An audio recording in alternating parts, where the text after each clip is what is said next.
ANC yang baik dan berkualitas tentunya bisa melakukan screening terhadap ibunya, ya kan, terhadap masalah yang ada pada ibunya. Apa aja sih? Nomor satu, tapi ada hal yang penting, ya. Apa, Dok? Rata-rata pasien itu bilang, dok, waktu yang hamil anak pertama nggak begini, katanya Ya. kan. Nah, Itu anak benar nggak kedua. sih, Dok?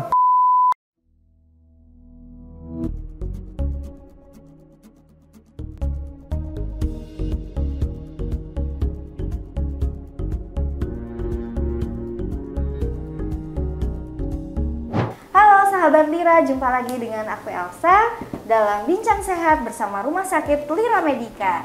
Nah sahabat Lira, episode kali ini kita akan membahas salah satu dari kodrat terkait reproduksi wanita. Seperti sahabat Lira ketahui, sebagai seorang wanita kita memiliki kodrat yaitu menstruasi, hamil, melahirkan, dan menyusui. Nah, jadi di episode kali ini aku bersama salah satu narasumber yang sudah spesialis sekali atau sudah ahli sekali dalam bidangnya.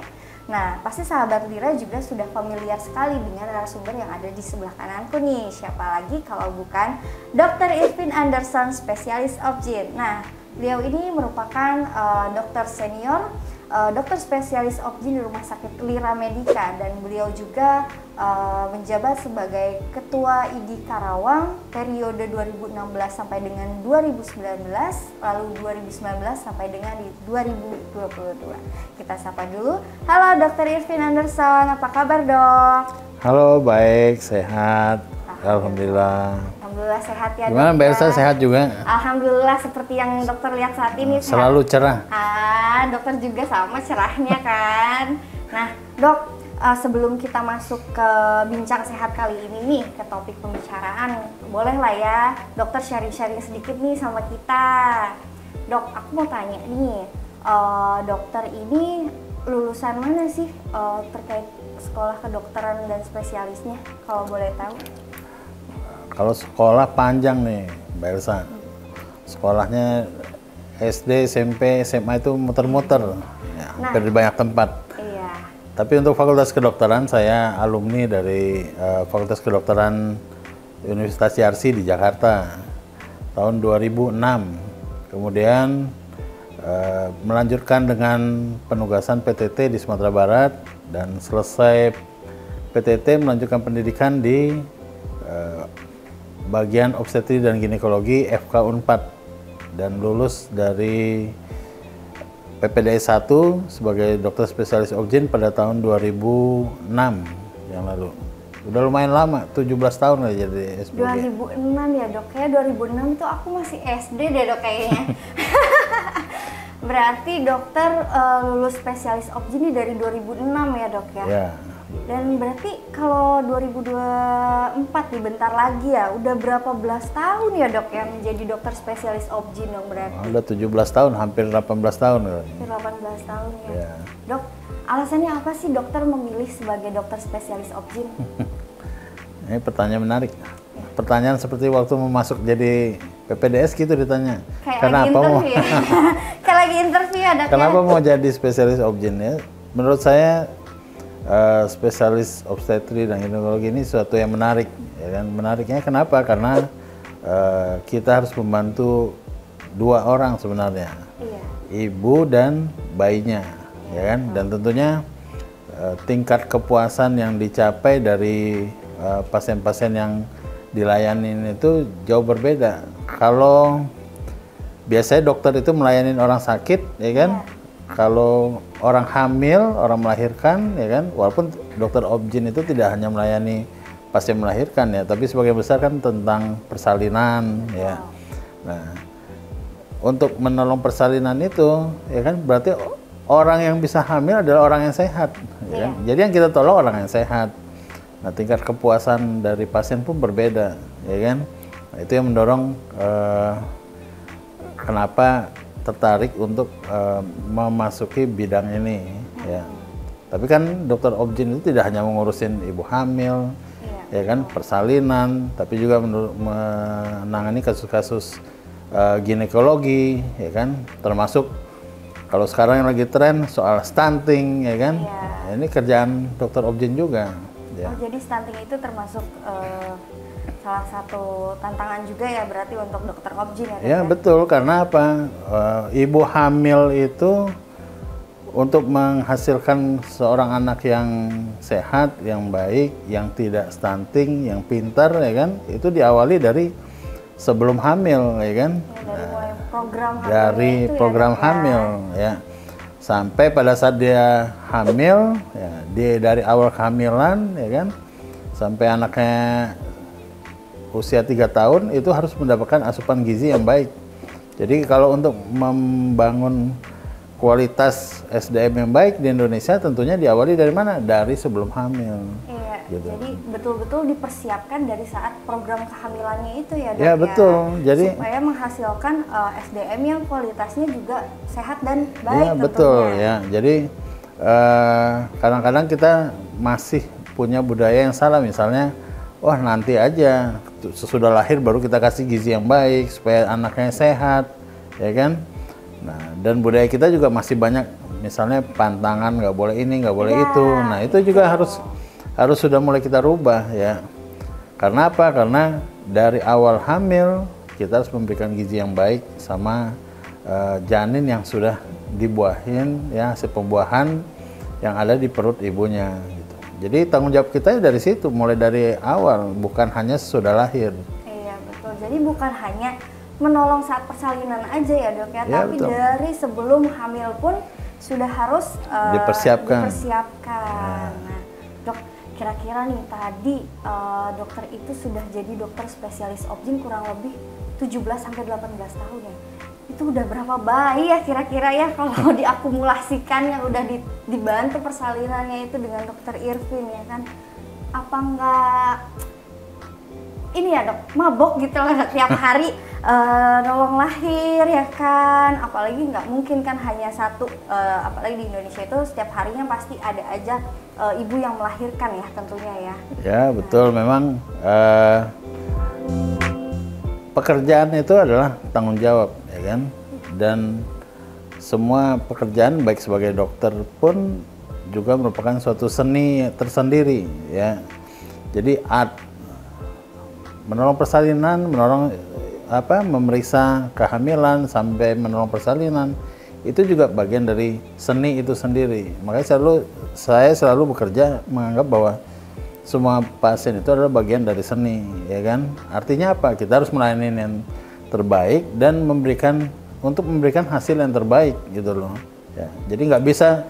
Jadi menolong pasien itu bukan sesuatu yang rutin sebenarnya, karena setiap orang, setiap individu memiliki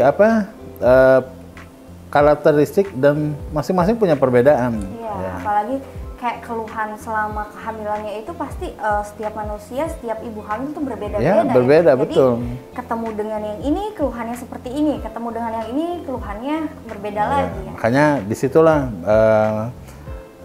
profesi dokter itu kita anggap sebagai suatu seni. Seni ya, Dok. Ya. Walaupun misalnya operasi sesar, apakah operasi sesar yang satu dengan yang lain sama ya? Tidak, gitu loh. Berbeda. Dan pekerjaan itu harus kita selesaikan sampai tuntas. Ya. Nah, Dok, suka dukanya apa nih, Dok? Selama hampir 18 tahun ini, Dokter Irvin menjadi dokter spesialis objin. Kita ngomong dari mana? Dari sukanya dulu lah ya. Sukanya itu apa ya? Jadi dokter objin itu ya, pada saat kita mendengar suara bayi itu ada kepuasan tersendiri bahwa kita juga menolong pasien, ya kan, menolong ibu melahirkan dan hasilnya baik, itu suatu kepuasan tersendiri, ya kan. Dan juga karena tadi saya bilang bahwa orang melahirkan itu bukan orang sakit. Betul. Ya kan. Ya, kadang-kadang ya alhamdulillah dikasih pisang, dikasih udang. Itulah termasuk bagian dari sukanya, Dok ya. Iya, itu jadi memang kadang-kadang ungkapan kesenangan itu dokternya kecipratan juga. Iya, betul. Karena apalagi ibu hamil ya, kalau merasa saat konsultasi, saat dia program atau saat dia hamil sampai dengan persiapan persalinan, dia nyaman dengan dokter spesialisnya, pasti kebahagiaan itu juga mengalir dalam dirinya gitu, merasa bahagia dan puas gitu dengan apa ya? Ya mungkin dengan peran dokter yang sudah membantu proses dari sebelum kehamilan sampai dengan persalinannya kan. Ya itu memang sukanya banyak juga ya. Kadang-kadang ketemu bilang kita sudah lama nolong anaknya udah 5 tahun, ketemu di mall, dok ini anaknya, waduh anak saya yang mana ya? Betul. Aduh, bayi saya yang mana nih kan gitu. Apalagi udah 18 tahun kan pasti. Ini bayi yang mana ya? Ini yang di mana ya? Karena setiap hari kan pasti ada terus kan pasien ibu yang melahirkan itu. Ya, tapi kalau kita bicara dukanya ya jadi dokter, terutama dokter obgyn ya memang banyak juga dukanya. Ya. Apa itu dok dukanya dok? Ya jam tidur juga kurang, jam untuk keluarga juga kurang. Iya sih, betul. Kadang-kadang kita sudah menjanjikan sesuatu dengan anak-anak kita mau jalan-jalan, ya baru di jalan ditelepon suruh balik lagi.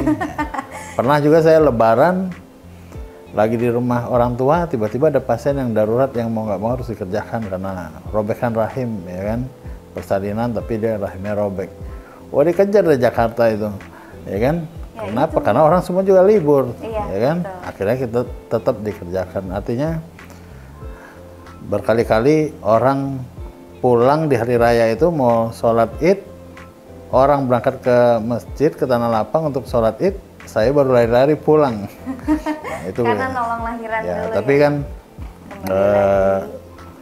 tentunya dengan pekerjaan yang dianggap sebagai ibadah, ya kan? Ya insya Allah semua itu juga lewat seperti akhirnya dengan hasil yang baik juga. Kayak itu ya dok, karena kan waktu atau jamnya ibu yang mau melahirkan itu kan nggak bisa kita prediksi ya dok ya. Nggak bisa ditentuin mau lahir kapan. Betul. Ya, kecuali kalau memang ada indikasi-indikasi untuk dilakukan tindakan mungkin bisa ditentukan harinya elektif. Tapi kan orang lahir kita nggak tahu kapan.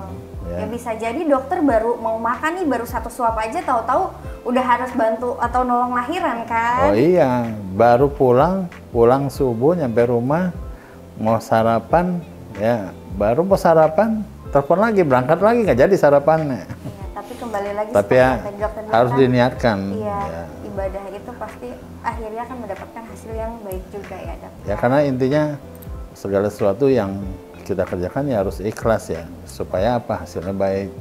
Ya, kalau kita nggak ikhlas pasti ada sesuatu ya. Mudah-mudahan sesudah udah berusaha seikhlas mungkin pun kadang-kadang godaannya kan juga banyak. Apa ya. itu dok? Ya itu, waduh baru nyampe, nah nggak boleh, harusnya nggak boleh ngeluh. Iya, ya, itu bagian dari profesi kan. Iya. Akhirnya keluarga semua juga terbiasa untuk seperti itu. Iya, mungkin awal-awal aja ya dok ya, waktu dokter menjalani profesi sebagai dokter obgyn ini kayak aduh waktunya nih yang agak susah untuk membagi waktu dengan keluarga, apalagi seperti yang tadi dokter sampaikan di pengalaman-pengalaman yang sebelumnya. Nah itu sedikit banyak sharing dari dokter Ivin terkait perjalanan dari awal menjadi dokter spesialis obgyn sampai dengan hampir 18 tahun ini sahabat Lira. Nah ngomong-ngomong tentang kodrat wanita terkait reproduksi, dalam Bincang Sehat kali ini kita akan membahas ANC kehamilan dan persiapan persalinan bersama Dr. Irvin Anderson. Nah, dok, aku mau tanya nih, ANC kehamilan itu apa sih, dok? ANC kehamilan itu antenatal care, ya. Ante itu artinya sebelum, natal lahir, ya kan? Care ya pemeriksaan sebelum kelahiran, artinya mulai dari awal kehamilan sampai dengan persalinan, ya.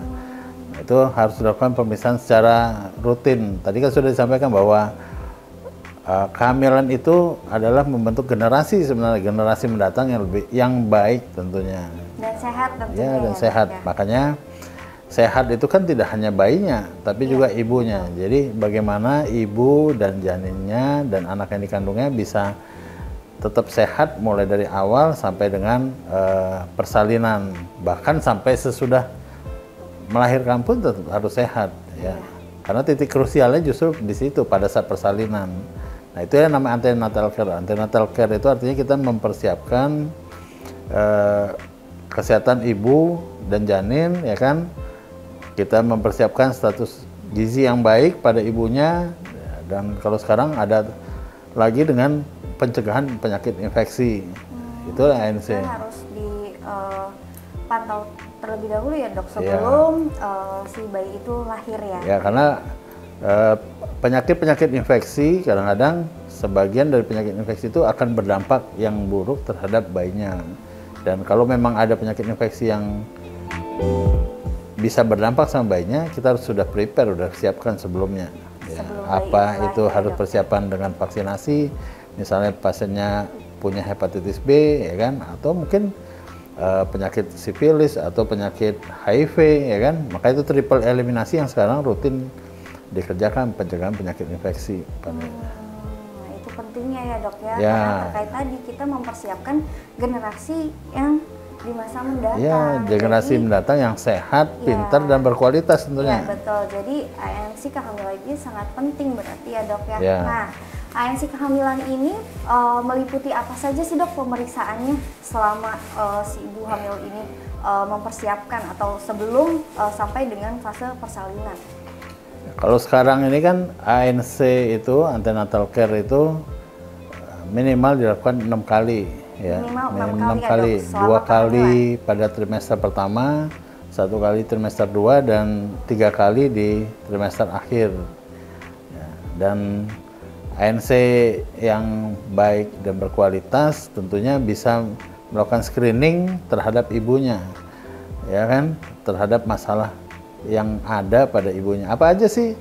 Nomor 1, kita harus siapkan ibu hamil ini bisa hamil atau tidak bisa hamil, ya kan? Ya. Karena ada juga penyakit-penyakit yang memang seharusnya membuat ibu itu tidak hamil, ya kan? Artinya tidak hanya masuk ke ANC, tapi pada saat pernikahan harusnya ada konsultasi juga, ya kan? Atau ibu-ibu yang dengan penyakit-penyakit yang berat, misalnya punya diabetes, ya kan? Punya hipertensi, ya sebaiknya kalau punya penyakit seperti itu harus diterapi dulu, ya kan, sampai stabil. Kalau perlu anaknya cukup, ya sebaiknya tidak hamil lagi, ya kan.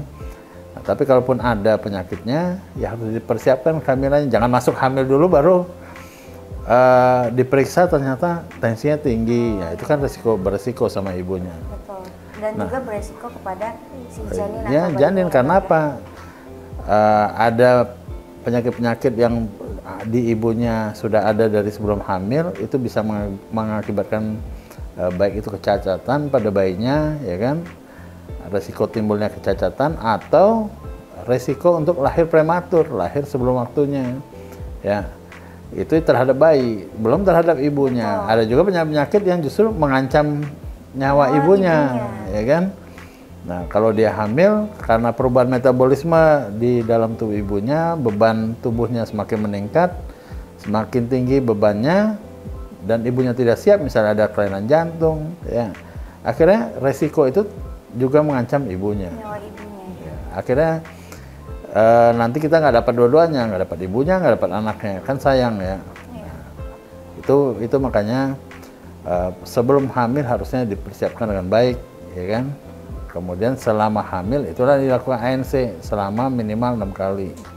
Ya, jadi sebelum 14 minggu itu kita lakukan ANC untuk menentukan usia hamil, ya kan, sekalian screening awal, dan kemudian nanti berikutnya kita untuk mencari apakah pertumbuhan bayinya baik atau tidak, ya kan, dan juga melihat apakah ibunya timbul masalah atau tidak selama hamilnya. Karena kan yang seperti tadi dokter jelaskan ya, kadang kita nggak pernah tahu nih resikonya apa ya dok ya, karena belum terdeteksi nih si ibunya ini pada saat hamil ternyata punya penyakit seperti contohnya diabetes atau tekanan darah tinggi atau hipertensi ya dok ya. Ya betul.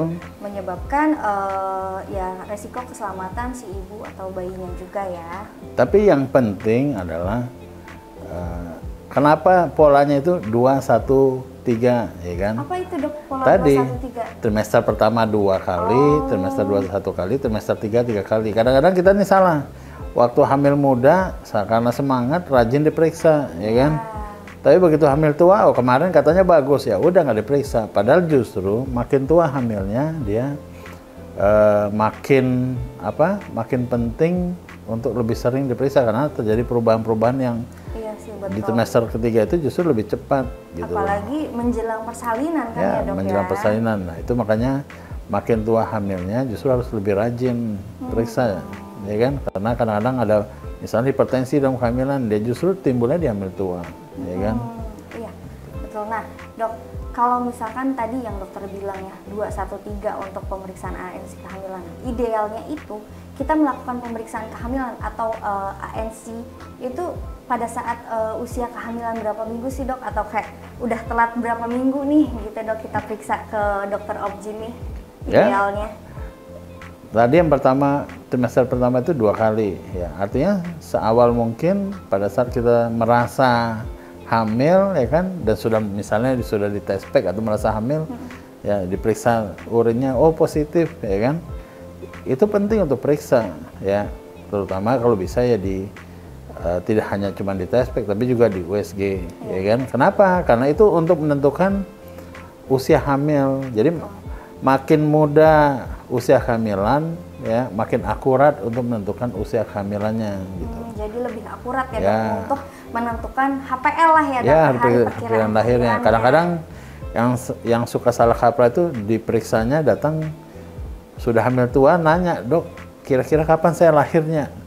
Ibu punya data awalnya nggak? Ini, oh nggak ada. Begitu di USG ternyata ada ketidakcocokan antara pengakuan ibu dengan pengakuan ibu itu artinya dari hari pertama haid terakhir ya, dari HPHT-nya dengan hasil USG ternyata ada selisih. Nah itu kan repot. Harusnya itu bisa diselesaikan di awal kehamilan. Gitu. Cuman kadang pasti itu dok, kebanyakan ibu hamil nih ya, kadang suka lupa kalau ditanyakan HPHT-nya itu kapan, karena ya emang pasti itulah ada pasti ya dok dokter yang ketemu lah dengan ibu hamil atau pasien yang setiap dokter tanya HPHT-nya kapan pasti aduh kapan ya gitu kan ya dok ya. Ya betul, itu makanya perlu dilakukan pemeriksaan sedini mungkin pada saat kita mengetahui bahwa kita telat haid atau misalnya test pack-nya positif ya kan. Makin muda terutama di minggu-minggu sesudah 5-6 minggu itu kan ya, itu lebih ideal lah, udah bisa nentuin ini HPL-nya lebih kurang apa kapan gitu loh ya kan. Artinya trimester awal itu penting buat nentuin usia hamil yang sebenarnya dan hari perkiraan lahirnya. Iya, jadi idealnya nih sahabat Lira, kalau memang sahabat Lira merasa telat haid dan hasil test pack itu positif, idealnya saat telat di 5-6 minggu sudah harus langsung memeriksakan kehamilannya ke dokter spesialis obgyn terutama ya, supaya lebih akurat untuk menentukan hari perkiraan lahirnya atau usia kehamilannya, betul ya dok ya? Ya betul. Nah, walaupun nanti kalau memang dilakukan USG biasanya kalau untuk janinnya baru bisa terlihat di kehamilan 7 minggu ya. Baru bisa terlihat di atas 7 minggu. Kalau USG-nya bagus, bahkan tidak hanya janinnya yang bisa kita lihat, tapi juga denyut jantungnya, pulsasinya udah bisa kita deteksi. Nah dok, ibu hamil pada trimester pertama ini baiknya tuh apa aja sih dari makanan atau suplemen yang dikonsumsi? Karena kan seperti yang tadi dokter katakan ya, untuk ANC kehamilan itu kita tidak hanya fokus pada kehamilannya, tapi lebih ke mempersiapkan SDM atau generasi yang akan lahir di masa mendatang kan, terkait gizi yang seimbang ataupun kesehatan, apalagi kita mengharapkan anak yang lahir adalah anak yang sehat, yang berkualitas tentunya. Itu apa aja dok? Ya memang hamil adalah gizi. Saya selalu bilang gitu, hamil adalah gizi ya, artinya kalau mau anaknya bagus sehat ya gizinya harus baik ya dari awal memang kita harus cukup protein ya kan, harus ada asam folat, cukup protein ya kan. Kita cari protein yang paling mudah apa misalnya, harus kacang-kacangan murah meriah ya, kacang hijau murah meriah ya, mau kacang polong, kacang panjang nggak apa-apa ya kan. Yang pertama, yang kedua minum susu ya, susu itu penting buat pertumbuhan jangka panjang juga ya. Minum susu dan Kalau yang tidak suka susu ibu hamil, susu UHT biasa pun boleh. Oh itu boleh ya dok, susu? Ya, susu segar boleh, tapi yang harus sudah dipasteurisasi ya. Oh ya, atau sudah dalam keadaan matang atau dimasak lah ya. dok. Makanya yang paling gampang susu UHT, biasa pun boleh ya. Dan itu harusnya dimakan, diminum setiap hari sampai dengan melahirkan ya, supaya bagus. Makan ikan yang rajin ya, makan ikan yang rajin. Mau ikan air laut, mau ikan air tawar ya, penting ya. Kadang-kadang kita sibuk cari DHA ya, beli DHA yang bisa ini, tapi DHA itu kan ada di ikan ya. Iya, betul. Dan ikan air tawar pun ada DHA-nya, walaupun lebih kecil kandungannya ya. Tapi ya makan ikan yang rajin ya. Kalau nggak doyan itu ya makan telur, boleh juga ya. Selain tentunya kita butuh buah, sayur ya. Nah, itu juga harus rutin dimakan ya. Porsi makannya harus cukup.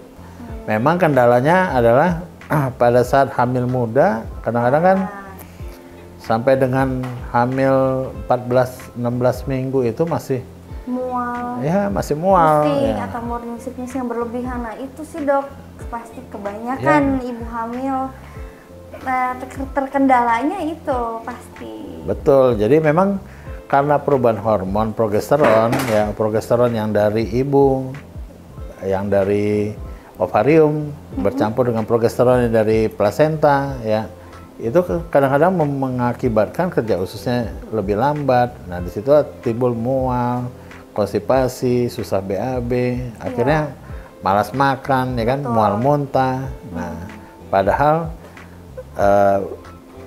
titik krusial kehamilan itu di sana, baik bagi ibu maupun bagi janinnya.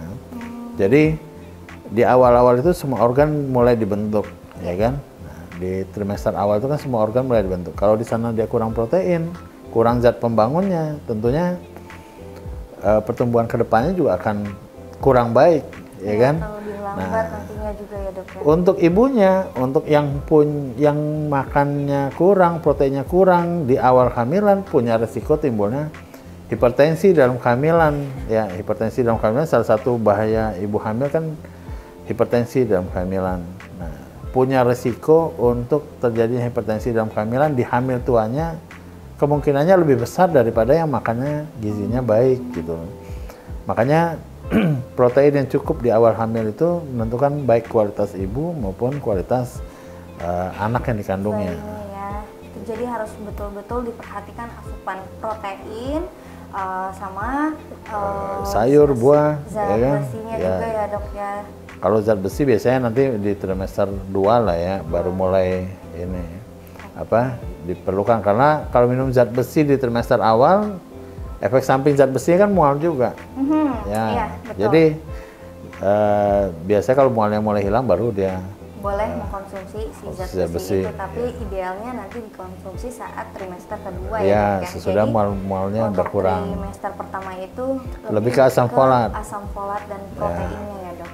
Nah dok, itu tadi dok, kan aku udah bilang ya, kendala ibu hamil pasti sering mengalami mual, pusing, atau morning sickness nih yang berlebihan, kadang malah ya ada yang sampai betul-betul kayak ngelihat cahaya aja gitu dok, pagi hari pasti udah pusing, mual gitu. Itu belum masuk makanan. Nah, sedangkan biasanya kan dokter Objin pun sudah memberikan resep atau obat anti mual ya sebelum makan. Nah, apalagi kita kan dianjurkan bisa memenuhi porsi makanannya itu yang seimbang juga kan ya, sama kita harus tuh konsumsi susu ibu hamil kan, ataupun yang nggak suka susu ibu hamil bisa konsumsi susu HT sampai dengan persalinan nanti. Itu kenapa ya dok, kalau misalkan kita sudah minum obat anti mual tapi tetap aja nih, kayak contohnya aku pernah merasakan ya, itu tetap aja dok ketika diisi nih itu tetap mual, bahkan bisa sampai keluar lagi kan makanannya. Itu apakah si hormon yang tadi dokter bilang progesteron ya? Progesteron. Ya, memang itu kan karena pengaruh perubahan hormon ya. Jadi kalau kita bicara tanda kutip hukum alam kan, hukum alamnya begitu. Iya, betul. Ya, memang tapi ingat, makin kosong perutnya, makin nggak diisi, makin mualnya makin besar juga. Makin justru makin nggak bisa makan. Makin banyak juga keluhannya. Ya, mulai dari mual muntah yang berlebih, rasa nggak enak di ulu hati, punggungnya juga mulai nggak nyaman, ya pusing, mulai keringat dingin, berkerang kunang, kesemutan. Nah itu keluhannya bakal banyak dan makin tidak bisa makan. Nah, jadi lebih baik tetap dipaksakan untuk tetap terisi makanan ya, ya supaya walaupun tidak menambah keluhan yang lebih banyak lagi. betul, ya, walaupun dikasih obat untuk mengurangi mualnya, ya kan, tapi mualnya pasti nggak hilang. Kenapa? Karena dia ada perubahan hormon dan itu hukum alam. Ya, nanti sesudah 14-16 minggu hormonnya pindah semua ke plasenta, progesteronnya, produksinya. Nah, makanya keluhan itu pun akan berkurang. Tapi ada hal yang penting, ya. Apa, Dok? Rata-rata pasien itu bilang, "Dok, waktu yang hamil anak pertama nggak begini," katanya kan. Nah, itu anak bener kedua, nggak sih, Dok? Kayak bawaan setiap ibu hamil beda-beda, terus hamil anak pertama kayak gini, nanti hamil anak kedua kayak gini, hamil ketiga kayak gini.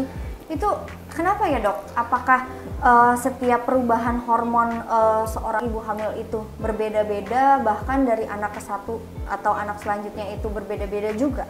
enggak juga. Perubahan hormonnya sama. Yang berbeda apa? Psikisnya. Ya, jadi yang itu faktor itu yang psikisnya ya, yang bikin penting, ya kan? berbeda lagi. Makanya harus enjoy. Hamil tuh harus enjoy. Bikinnya kan senang kan? Iya. Hamil Jadi juga harus senang. juga harus enjoy. Iya, Berarti harus enjoy. kalaupun mual, pusing ataupun mengalami morning sickness yang berlebihan, tetap harus enjoy juga Ya, gitu, harus Dok. semangat, ya kan? Nah, di situ jadi perbedaannya gitu. Kalau anak pertama biasanya kan semangat ya. Iya. Jadi keluhan apapun ya nggak terasa, atau ada juga sedikit. Tapi kalau udah anak kedua, ketiga, apalagi anak kelima dan seterusnya udah banyak anaknya, makin pusing kan. Nah, makin banyak keluhannya. Makin Maka banyak harus keluhannya, enjoy. Dok, ya. Ya. Tapi kadang ada juga ya, Dok ya, ibu hamil yang nggak merasakan mual pusing gitu ya, Dok ya. Ya bisa. Ya. Itu kenapa, Dok? Kok kayak Ya, kita pusing, dia nggak mual, nggak pusing gitu. Ya Dok. enjoy. Sebagian kecil memang sebagian kecil ya, tapi sebagian besar toh ada morning sickness ya. Berarti Tapi sebagian kecil.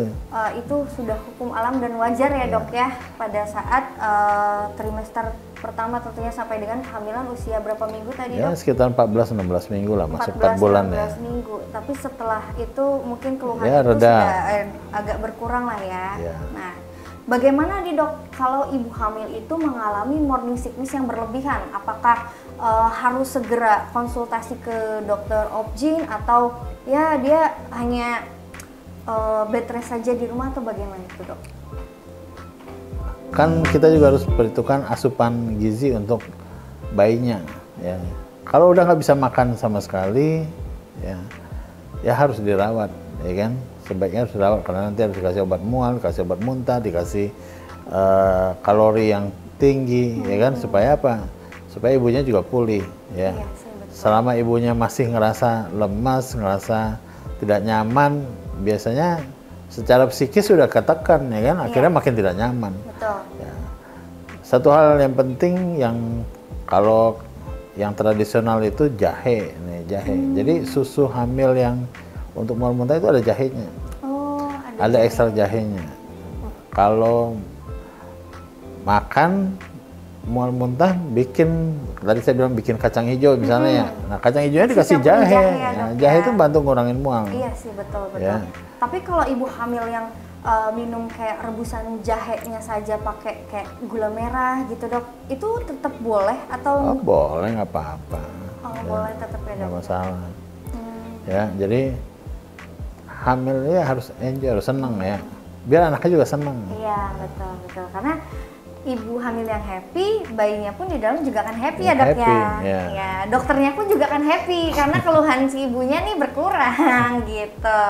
Oke, nah berarti untuk morning sickness yang berlebihan ini sarannya sih harus segera dikonsultasikan ya, Dok. Ya, Karena kalau terkait sudah berlebihan, asupan, dia mungkin si harus ibu dan dirawat bayi. ya. Kalau nggak bisa makan sama sekali harus dirawat ya. Jadi nggak boleh dibiarkan ya, Dok ya, karena Ya, nanti jangan.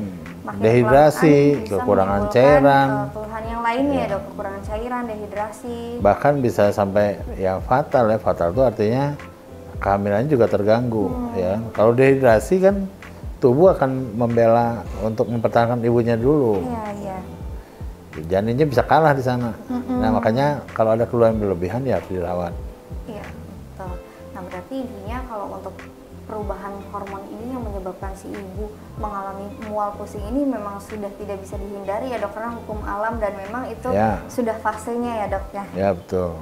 Oke, nah dok, boleh dong dok dikasih tips nih gimana caranya ibu hamil biar bisa melahirkan secara normal dok? Kira-kira tipsnya dari dokter Isti nih apa aja sih? Ya, yang jelas gini, kalau zaman dulu itu kan kita memilah-milah ya. Dari awal ini pasien resiko tinggi, ini pasien yang bukan resiko tinggi, ya kan. Tapi kalau sekarang teorinya kan berubah. Semua pasien itu yang hamil kita harus hadapin sebagai pasien dengan resiko tinggi. Ya. Artinya apa? Semua pasien itu tanda kutip harus siap untuk melakukan persalinan buatan, ya. Persalinan buatan mulai dari di vakum sampai di seksio, misalnya di sesar, ya kan. Itu harus siap. Gitu. Kenapa begitu? Karena perubahan yang terjadi selama kehamilan itu bisa begitu cepat, ya kan? Nah, kalau dulu karena kita pisah-pisah, wah bu, ini posisinya bagus, semua bagus, ya kan? Nggak ada lilitan. Ya ini pasti bisa lahir spontan misalnya. Nah ibunya akhirnya nggak siap untuk ngadapin tindakan persalinan buatan. Yang terjadi apa? Jadi terjadilah keterlambatan, ya kan?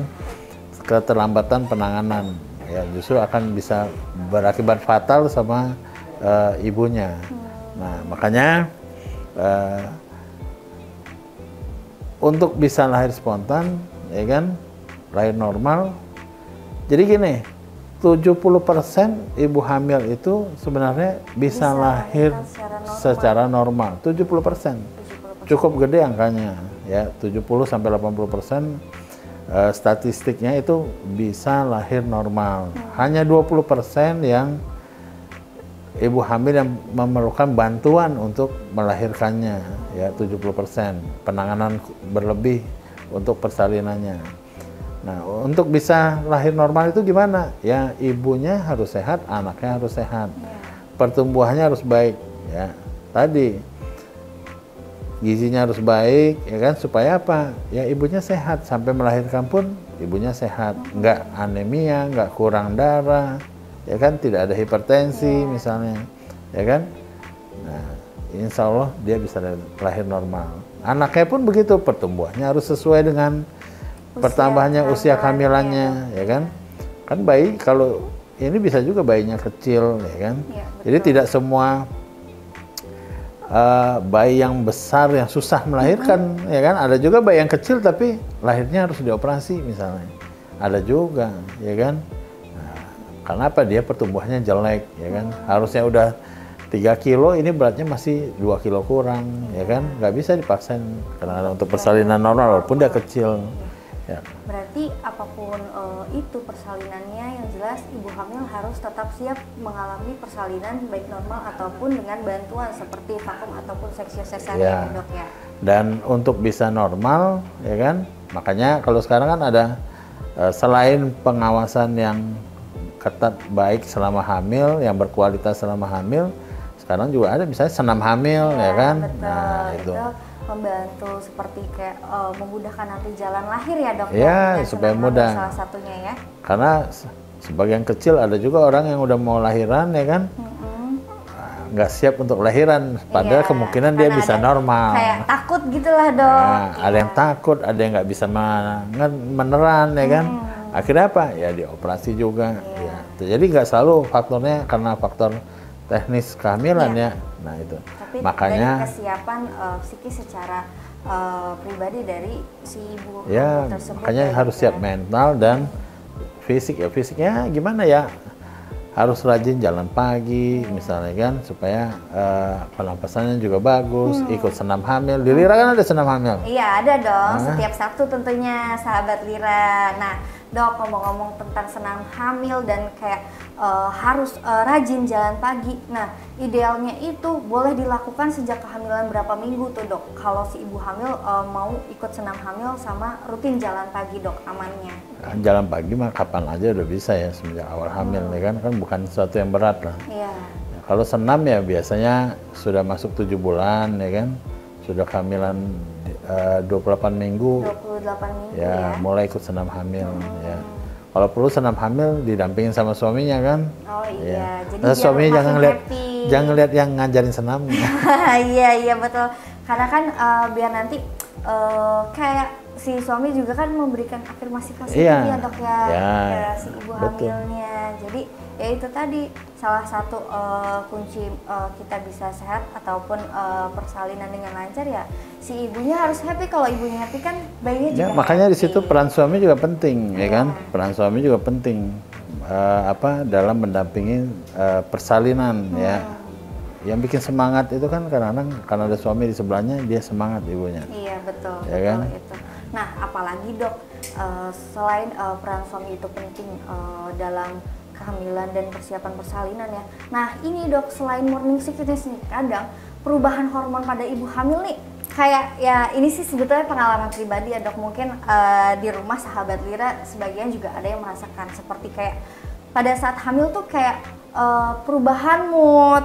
Terus itu tuh kayak berbeda banget gitu dok dari yang sebelum kita hamil, kayak gampang sensitif, terus kayak agak cengeng juga, terus kayak kadang malah ada kayak yang gampang marah juga. Nah itu kenapa sih dok? Nah itu apakah ada perubahan hormon tertentu tuh yang bikin kita tuh kadang si ibu hamil jadi agak lebih sensitif, kalau mungkin bahasa sekarang ya agak baperan tuh dok, itu apa dok yang menyebabkan? Ya memang karena perubahan hormon dia begitu ya, tapi kadang-kadang kan juga memang kehamilan itu mengganggu kenyamanan ya, ya makin lama makin besar, mau jalan juga susah, mau tidur juga susah ya. Tapi kalau diajak ke mall dia sehat. Oh enggak, langsung seger kayaknya tuh dok. Kayaknya mual sama pusingnya juga hilang tuh dok. Ya, makanya harus enjoy, hamil itu harus enjoy ya kan. Ya karena tidur terganggu, ya kan, aktivitas juga terganggu, kadang-kadang memang ya mood kita juga akhirnya terganggu ya. Tapi intinya gitu, hamil kan sengaja bikinnya kan, nggak mungkin nggak sengaja kan? Iyalah dok. Sebagian besar sengaja. Sebagian besar ya dok. Sengaja dibikin. Iya kan, artinya, karena terencana dan terprogram ya. Artinya kan sehat. Iya. Ya. Artinya kan sehat. Kalau yang nggak bisa hamil justru pusing ya. Iya, betul. Berusaha untuk bisa hamil. Artinya itu tadi kata kuncinya apa? Selama hamil ya mood kita, psikis kita harus kita persiapkan juga. Makin baik mood kita, makin siap mental psikis kita. Psikis kita itu artinya psikis ibu hamil itu tidak hanya ibunya kan, lingkungannya, suaminya juga harus menunjang ya kan. Kalau tidak ditunjang sama suaminya ya akhirnya gitu. Jadi mood si ibunya juga jadi kayak gimana gitu ya dok ya? Keluhannya jadi banyak. Berarti ya kan? penunjang utamanya adalah suaminya ya dok. Nah, suami itu harus selalu membuat si ibu hamil ini bahagia atau happy. Nah contohnya kayak tadi ya dok ya, kalau udah ada keluhan, aduh pusing, mual, ajak aja ke mall, ajak aja shopping ya dok, pasti mual pusingnya hilang. Ya itu, jadi itulah yang membuat sebagian besar tadi 80% ya persalinan itu bisa normal. Kenapa? Karena psikis ya. Kalau sekarang justru banyak orang yang sebelum persalinan udah takut, nah saya nggak mau lahir normal, takut ini takut itu, ya harusnya nggak boleh. Ya, harus siap. Ya, harusnya siap ya, secara mental harus siap ya. Jadi persalinan dengan persalinan buatan itu di seksio misalnya kan tidak hanya karena indikasi medis, kadang-kadang ya, kadang-kadang memang kemauan pasiennya yang nggak bisa ditolak. Dan psikisnya itu karena belum atau tidak siap untuk melakukan persalinan secara normal ya dok, karena ada ketakutan atau khawatir lainnya kan. Ya, betul. Nah dok, tapi untuk perubahan hormon terkait perasaan yang sensitif atau mood ini masih dalam kategori wajar kan ya dok, dialami oleh ibu hamil atau bagaimana dok? Ya masih wajar. Perubahan hormon itu kan banyak, tidak hanya hormon yang mempengaruhi mood kita ya kan, tapi misalnya hormon yang mempengaruhi ke bayi atau janin, bukan ke ini kulit misalnya. Kayak ibu hamil itu sering ada gatal ya kan. Betul dok. Nah, itu kan perubahan-perubahan hormon juga ya, banyak perubahan hormon yang terjadi.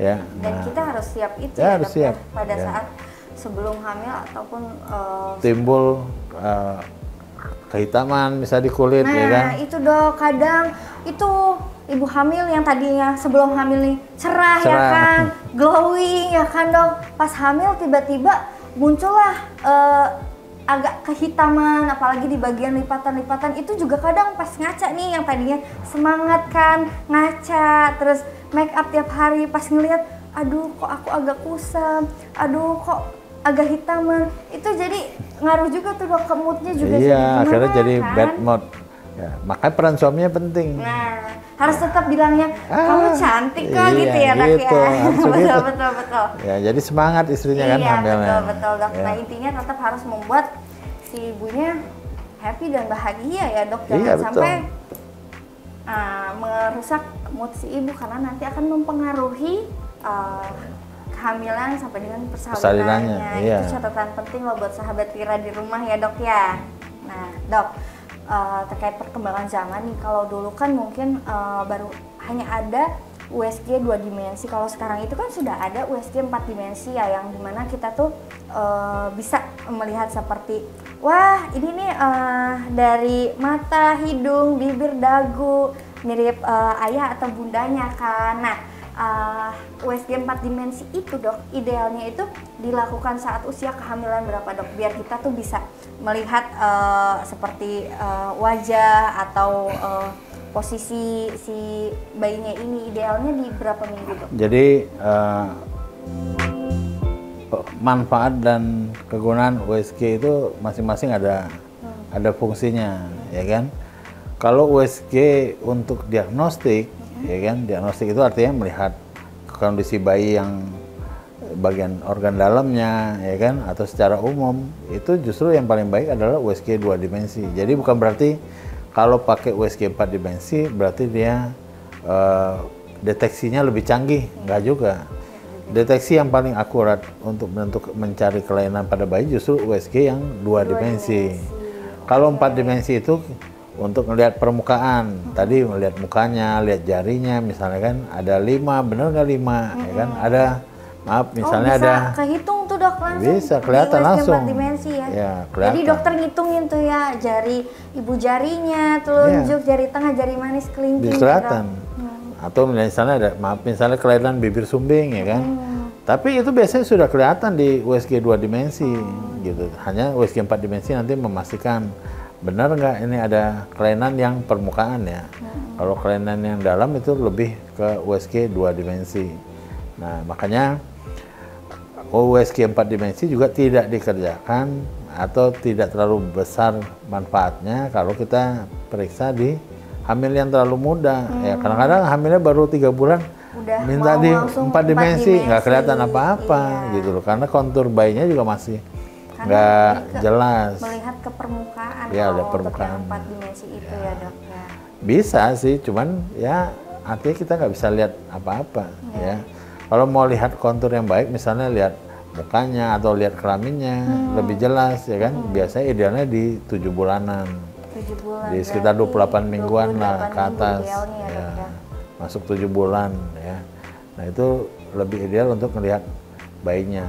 Dan USG 4 dimensi tidak boleh ada yang halangin. Misalnya mukanya ditutup oleh tangan, nah nggak bisa kelihatan. Iya, kadang kan bayi-bayi sekarang suka malu. Banyak bergaya juga di dalam perut dia begini, ada yang pemalu, selalu ditutup-tutupin kan. Betul, atau ada tali pusat di depannya. Kadang-kadang juga susah kita mau dapat gambar. Terhalang ya, dok, terhalang. Jadi kalau ada yang menghalangi mukanya, ya kita nggak bisa dapat gambar yang baik gitu loh. Nah, sampai kapan ya? Sampai deket-deket masuk 9 bulan pun kalau dia bagus posisinya bisa di 4 dimensi ya. Artinya apa? Di depannya itu ada cairan ketuban ya kan.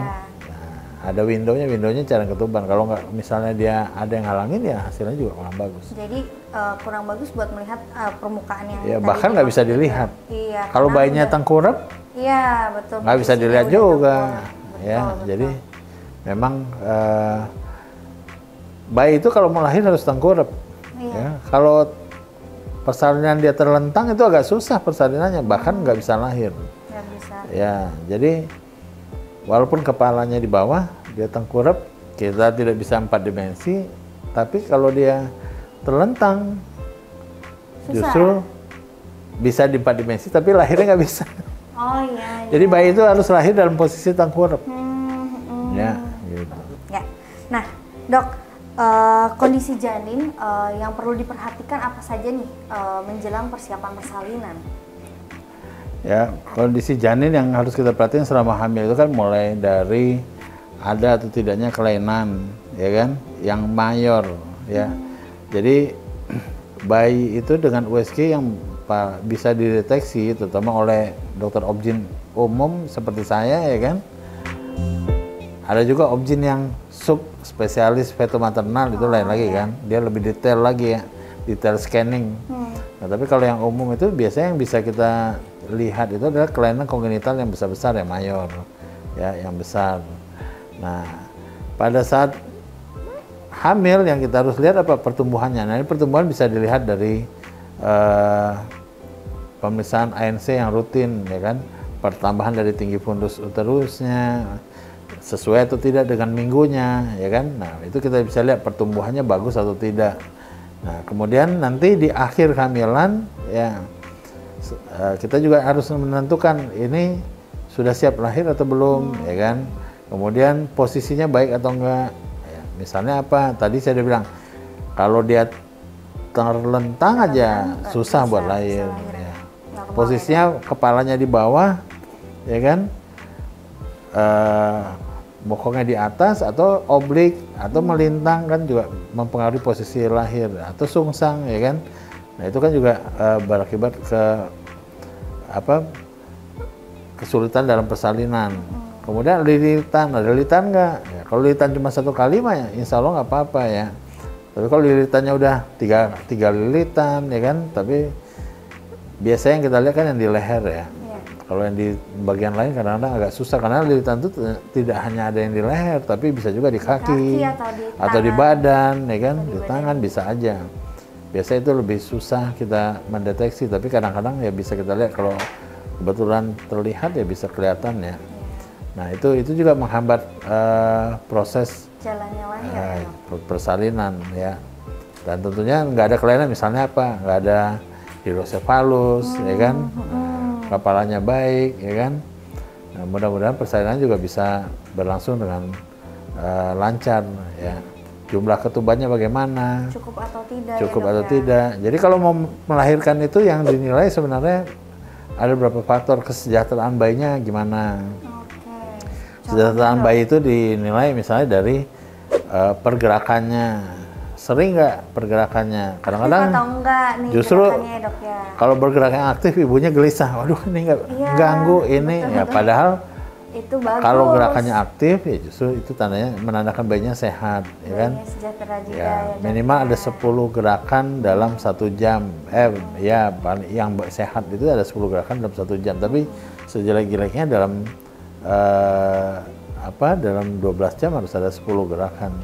Bagaimana jumlah ketubannya, bagaimana plasentanya, ya kan? Posisi plasentanya juga mempengaruhi. Posisi plasenta biasanya dari trimester 2 kita udah bisa di atas 20 minggu kita udah bisa nentuin posisi plasentanya menghalangi jalan lahir atau tidak. Oh, tapi kalau untuk posisi plasenta itu kalau dari awal sudah terlihat atau terdeteksi gitu ya, dok, itu nggak akan berubah lagi kan, dok?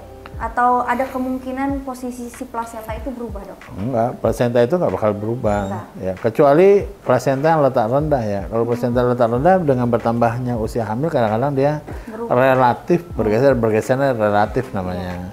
Tapi kalau dia menutupin atau yang benar-benar nyebrang di jalan lahirnya itu nggak bisa berubah. Tapi kalau dia sudah aman, artinya di atas, ya kan, mau itu di dinding depan, dinding belakang, atau di fundus di atas, ya kan, dan tidak nutupin jalan lahir, ya sampai lahir dia nggak bakal pindah. Akan tetap pada posisi tetap posisi seperti itu. Ya, biasa yang kita bilang bergeser tanda kutip ya relatif itu kalau dia plasentanya letak rendah. Oh, plasenta letak rendah itu ya, dok. Dan itu biasanya di awal trimester kedua atau anggaplah sekitar 20 minggu udah bisa kita tentukan oh ini aman atau tidak aman. Tapi kalau terlalu muda juga belum bisa nentuin letak plasenta. Oke. Nah, dok, pada umumnya ibu hamil itu idealnya usia kehamilan memasuki berapa nih, dok, yang sudah siap untuk memasuki persalinan. Nah ini bagian penting nih, pertanyaan yang bagus ini.